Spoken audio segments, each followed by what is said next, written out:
ممنوع قرار دے رہی ہے، حریت فکر، وطن، آئین، جمہوریت، اور ایسے لٹریچر کو جلا دیا.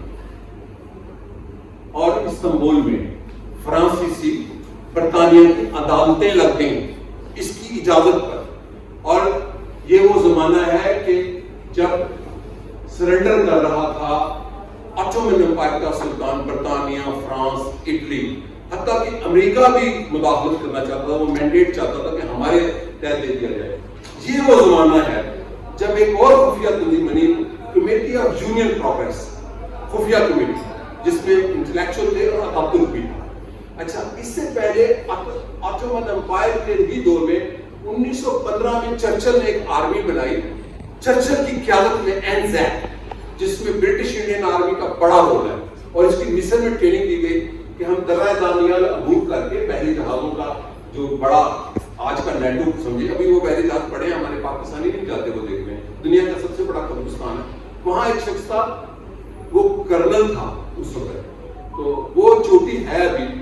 تو اس کا میجر آتا ہے کہ دشمن نے حملہ کر دیا، سانس کھلا، دشمن حملہ کرے تو دو لگاتے ہیں.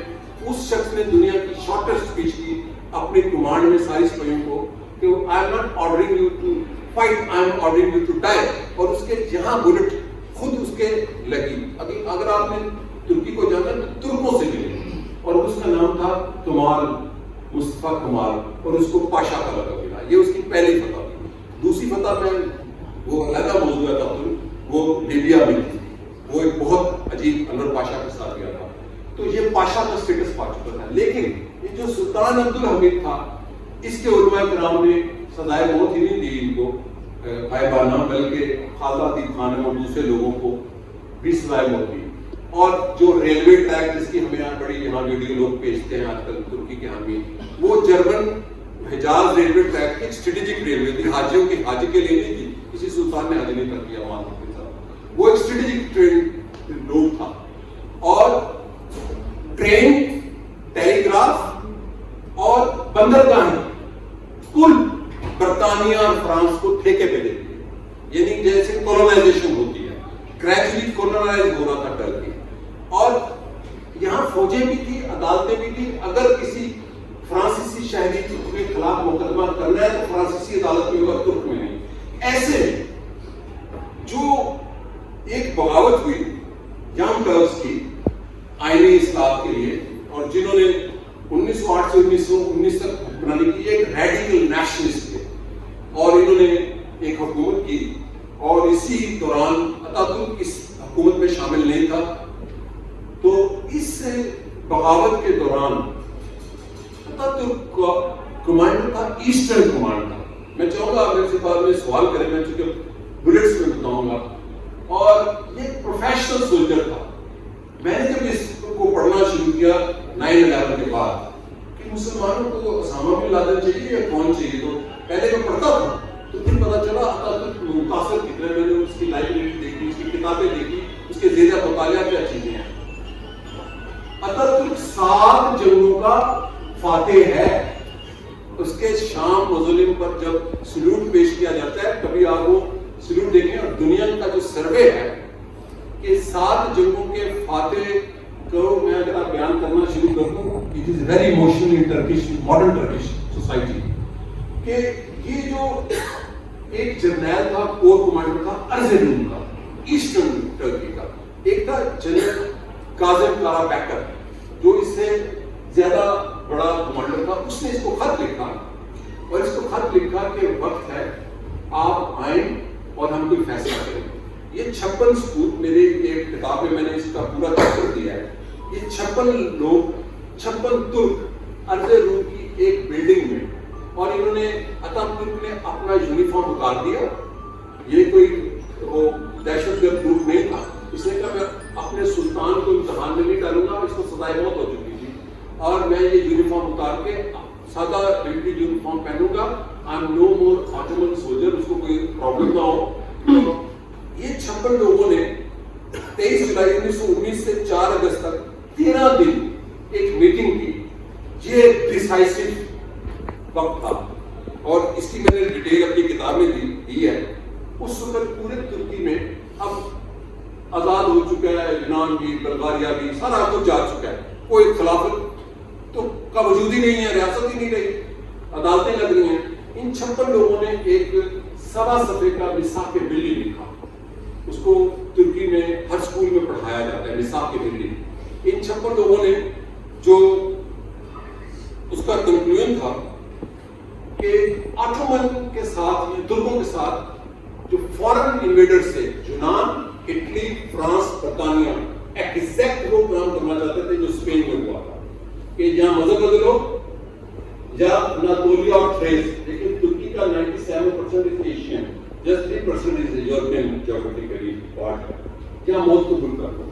تو اس 56 لوگوں نے جو کنکلوژن ہے میثاق ملی کا، وہ 4 لفظوں میں آپ کو پڑھ کے بتا دوں. مادر وطن ساری ہماری اور اس کی تقسیم ناقابل قبول. ایگزیکٹلی لفظ ہے.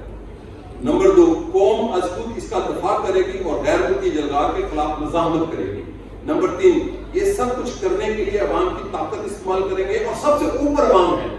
نمبر 4، مینڈیٹ یا پروٹیکٹریٹ. یہ پروٹیکٹریٹ کا کانسیپٹ امریکہ لا رہا تھا کہ ہمارے حوالے کریں، کیونکہ یہ بھی ایمرج کرتا تھا. تقسیم اور بیرونی طاقتوں کے مرہون منت علاقے کسی طور پر قبول نہیں کیے جائیں گے. چوتھا، ارزیرون کانگریس کا بس یہ 4 ہے. اور عطا ترک نے پھر ایک سپیچ کی اور اس کو کہا کہ آپ کمانڈ کریں. 4 دن یہ شخص گھوڑے کی پشت سے سیمسنگ سے چلا. ابھی آپ بولیں یا پاشا کرانا ترکی کا ہر بچہ کرتا ہے، وہ چاہے اردوان کی پارٹی میں ہو یا اردوان کی دوسری پارٹی میں ہو. ترک عطا ترک پر وہاں کوئی اختلاف نہیں ہے. 4 دن یہ گھوڑے کی پشت پر کمانڈر بیٹھا، ازمیر گیا جس کو سیمرنا کہتے ہیں، اور ہماری مایاؤں نے گیت گایا، اجڑے سمرنا دے باغ مصطفیٰ کمال پاشا تیری دور بنائیاں. یہ ہمارے فوک گیتوں میں تھا. جب یہ تحریک جس کو ہم نے تحریک خلافت دی، تو عطا ترک نے جنگوں سے اپنے ملک کی آزادی حاصل کی. لیکن اہم بات جو ہے اس جنگ میں، عطا ترک کی اس باغی آرمی نے الائنس کیا عطا اناطولیہ کے کسانوں کے ساتھ. نہ فرانس اس کو، کیونکہ فرانس کے خلاف جنگ لڑ رہا تھا، اٹلی کے خلاف، روس کے خلاف، برطانیہ کے خلاف. باہر طاقت تھی اس کا دنیا کی جس نے اس مزاحمت کو، آزادی کی جنگ کو.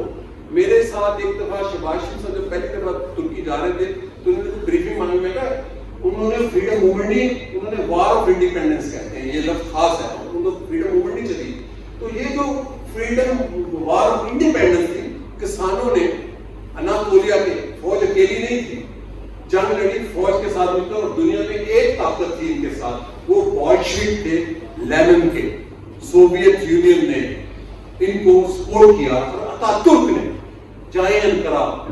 وہ ریلوے اسٹیشن دیکھیں، ریلوے گارڈ کے کمرے میں اس نے اپنا متوازی حکومت جو بنائی، گرینڈ نیشنل اسمبلی، متوازی حکومت. ریلوے اسٹیشن کے گارڈ وہی جو بغداد ریلوے ٹرین ہے، اس کو کہا کہ یہ پیلس ہے. وہ تو پیلس میں رکھ سکتا تھا، آدھا ترکی وہ جیت چکا تھا.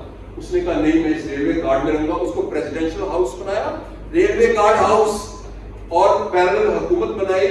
اور آخری جنگ، اس آخری جنگ میں تقریباً ترکی جا چکا تھا دونوں کنارے. یہ بوسرا سے آگے کا علاقہ ہے. 700 کلومیٹر لمبی حصار بنا کے یونانی آ رہے تھے اور ہیا صوفیہ ڈکلیئر ہو چکا تھا کہ ہمارا آرتھوڈکس کب ہے. یہ ہیا صوفیہ تو کب ہے آرتھوڈکس کا. ایسٹرن رومن امپائر کی سب سے بڑی چرچ ہے ان کی. عطا ترک کے جنگ خود لڑتا تھا، وہ خاموش مجاہد نہیں تھا. میں اس مقام پر گیا، شاید وہ پاکستانی بھی گئے ہوں، میں تو بڑا ایموشنل ہو جاتا ہوں کیونکہ ریشنل چیزیں دیکھنے میں میرا یقین ہے. عطا ترک کو اطلاع آئی، ابھی نیٹ کھول لیں، دونوں مینار آپ کو سارے یونانی جنرل مل جائیں گے. انہوں نے کہا ہم یونانی امپائر کو ریسٹور کرنے جا رہے ہیں. And they were about to win this war. Ataturk کی فوج فاتح ہوئی. عطا ترک کو پیغام پہنچا دوسری کسی پہاڑی پہ، بہت بڑا ریجن ہے، کہ یونانی جنرل تیار ہیں سرنڈر کرنے کے لیے. جب عطا ترک وہاں پہنچا تو ایک بڑا سا یونانی پرچم تھا.